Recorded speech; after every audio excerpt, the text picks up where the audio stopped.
What's going on, everybody? It's your man Reyes, here to bring you another episode of Menu Melody. Don't forget to like us on Instagram, Facebook, and Twitter at Menu Melody. And you can download past episodes on MenuMelody.com podcast store simply by searching Menu Melody. Everyone else who doesn't have an iPhone, such as an Android or Google phone users, don't forget to download episodes at MenuMelody.com.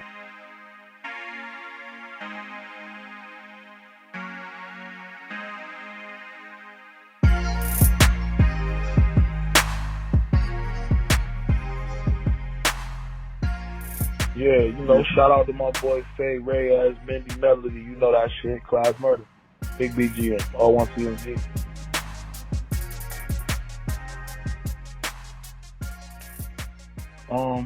Bro, it's just, one day at a time, man. It's a transition from, the streets to the industry, you know what I'm saying? But, it's something that I'm doing well. You know what I mean? It's something that I'm catching on to very fast. And, I'm just appreciative, you know what I'm saying? I'm just appreciative. And it's not like it's an overnight success thing. You've been at it for many years, and you've gone through the transition that's very hard for some rappers to do, and moving with the times, modeling the craft, and you really adjust with that. So salute to you standing the time, because a lot of people can't stand the time. Definitely. I see that a lot, bro. You know what I'm saying? It's like, I look at it like clothes, man. You know what I'm saying? A lot of people don't like to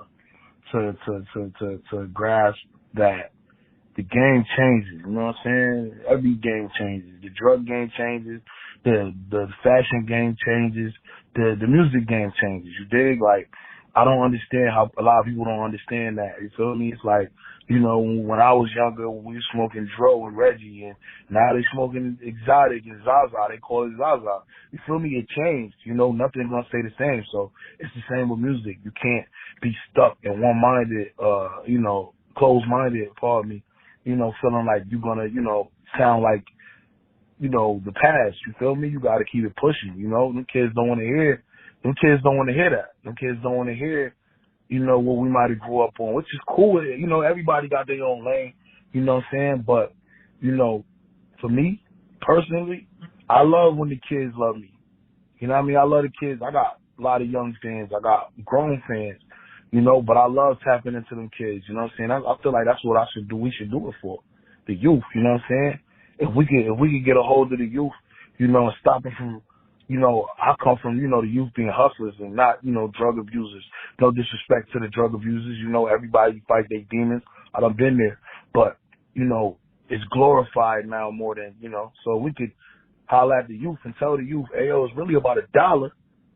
We got to get their attention first. And I'm appreciative that I could get their attention. 100%. That's a solid answer. Yo, Klass, we kind of just jumped in the interview. Can you just introduce yourself to the fans out there? Yo, what's up? It's Klass Murda. You know what I'm saying? Everything BGM, all one CMG. 2-time free to count. You know that. Let's just jump into the BGM camp. You know what I'm saying? Like, not just you that's been holding down the streets. Like, Black's been putting in a lot of work. So, like, definitely. To see your own camp and your own cats grow, how does that feel? And not only popping right now for yourself, but just everyone. It's beautiful, man. We got BGM Black. He's doing his thing. We got Big Chamberlain. We got Viciani. He BGM RMG. You know what I'm saying? We got shooters, man. You know what I'm saying? So it's like it's just a beautiful thing. Everybody got their own thing going on. Everybody doing them. You know what I mean?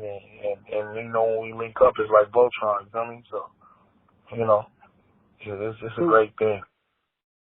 So, you're talking about spinning a positive note on a negative past, and you've had to endure certain things, but starting off young, growing up in Rochester, was music always the love for you, or were there other things that struck your interest? I always loved music, but I always loved money. You know what I'm saying? I wanted to get some money. That was just my thing. And I feel like, that's kind of like my message. Like, that's why I really put a lot of, money talking my music. You know what I'm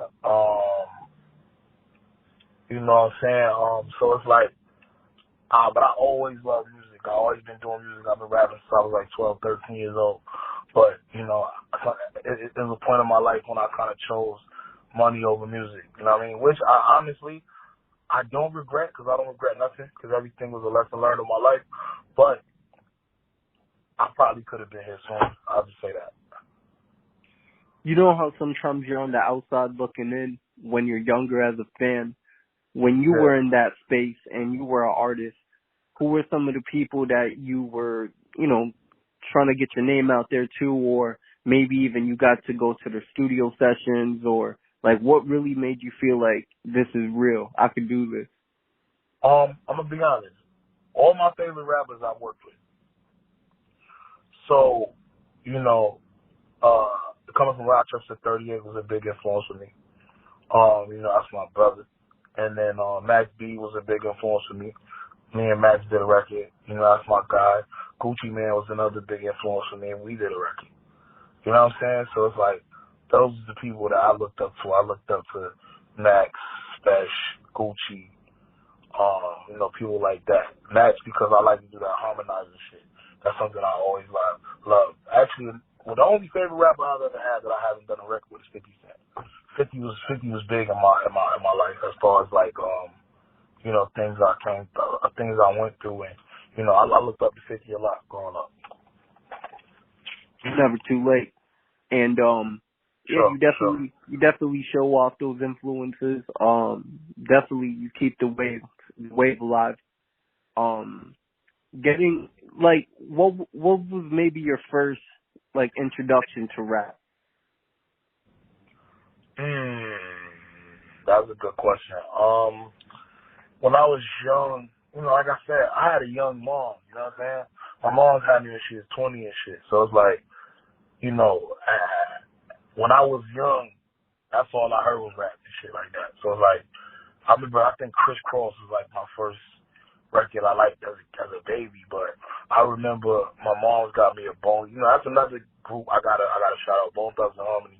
They where I really started liking that harmonizing shit, to be honest. I forgot about them.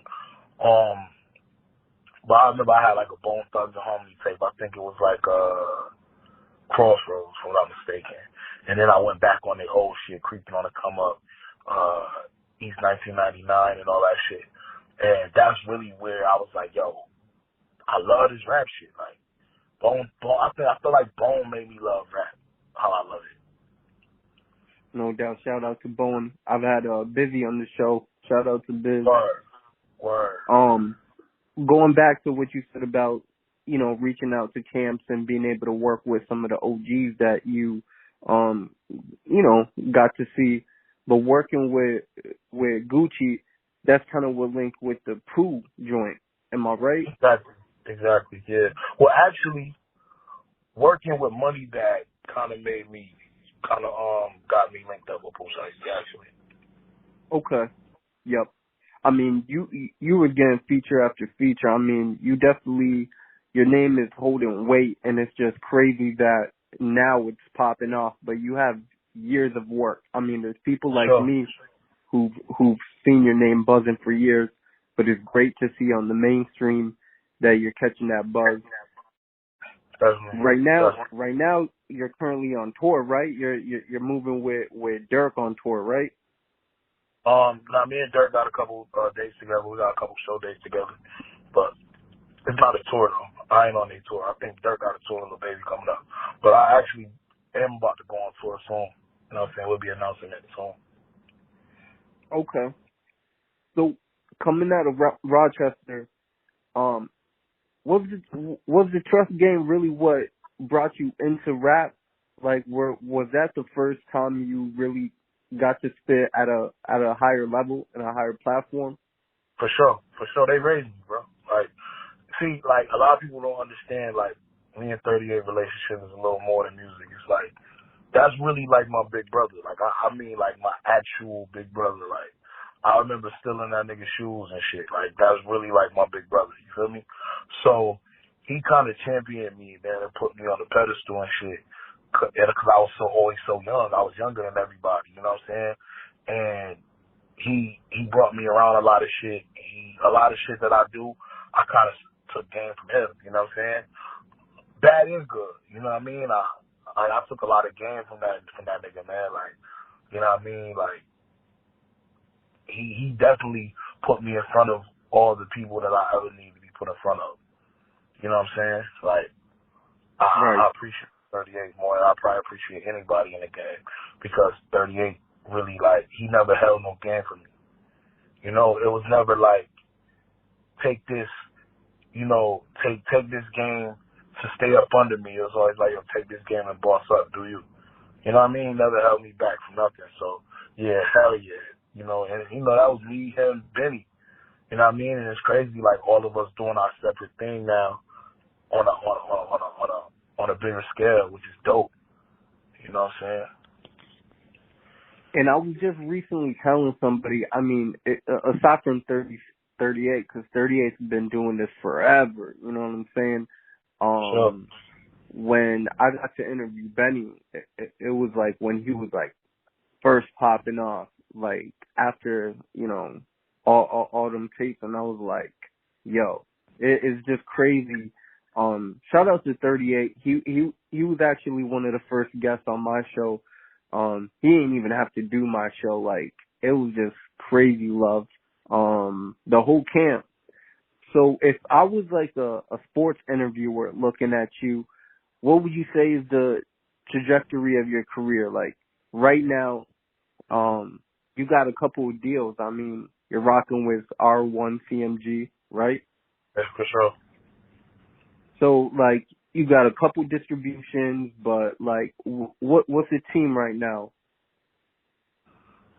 You know, R1CMG, BGM, you know, I'm still, you know, see, trust is something that's like, that's sacred. So it's like, I'm gonna always be trust. You know what I mean? Regardless of whatever, like, I'm gonna always be that. Regardless if you see me screaming every day or if you never hear trust 4, I mean 5, you know what I'm saying? I'm still trust regardless. You feel me? It's like, Is this your first year rocking with the Rolling Loud? yes, this is my first year getting booked for Rolling Loud. I've never been booked for Rolling Loud before. You know what I mean? So, you know, it's a dope thing for me. You know what I'm saying? That's one of the things, you know, marked off my bucket list. You know what I mean? That's something I always wanted to do, Rolling Loud. You know what I'm saying? So, I'm definitely grateful for that. Yeah, it's crazy. Look out for Klass Murda. He's going to be on the Travis Scott stage, I believe. That's a fact. That's a fact. And, I mean, you've been putting in the work forever, man. It's crazy. What's some of the artists that, you know, have passed away that you wish you could have worked with? You know, since I'm in this drill lane now, I wish me and Pop Smoke could have did something. I feel like it would have been legendary. You know, I feel like that would have been, like, something crazy. You know what I'm saying? Because the drill lane showed me a lot of love. And I feel like me and Pop Smoke would have put something together that was amazing. I know everything's supposed to be all about all love, but, like, do you see some people, especially, like, from Brooklyn, that you're like, nah, this ain't it, like, just go back to some different ways? You said from Brooklyn? It's not Brooklyn, you know what I'm saying? It's the world. Shit, this trash niggas everywhere. You know what I mean? I rock with Brooklyn hard. I rock with a lot of Brooklyn rappers. You know what I mean? But it's trash rappers everywhere, and this niggas aspire everywhere. You know what I'm saying? So it's like, you know, like, I'm kind of like the face of, like, the upstate New York drill scene. So Yeah. it's like, you know what I'm saying? There's a lot of niggas doing that shit upstate, you know, and we trying to, you know, put an eye on it, you know what I mean, and magnify it so they can get a chance to show their talent, you know what I'm saying? Because there's a lot of young niggas upstate doing that drill shit.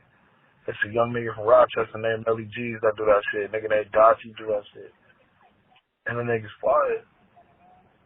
Word. You know what I mean? That's, I guess, what I was looking for. You know what I'm saying? Like, who are some of the cats from upstate that you would have your people look out for? Yeah, Drop Gang Dachi. He BGM too. I forgot to mention him earlier. That's my guy.